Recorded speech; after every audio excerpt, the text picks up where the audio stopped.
Hello, in this video I'm going to show you 5 Excel shortcuts which will blow your mind. Assume you are working in a very messy sheet, then how to organize this sheet very quickly.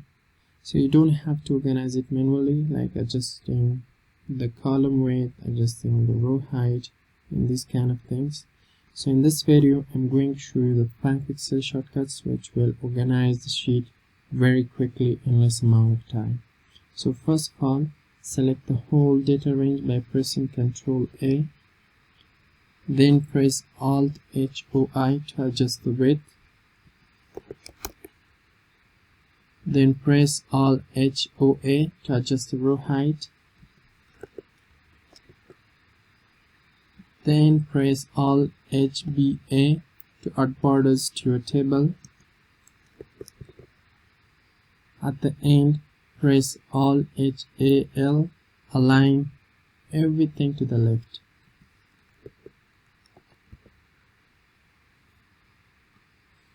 This was all about Excel 5 commands which will help you to organize your messy sheet.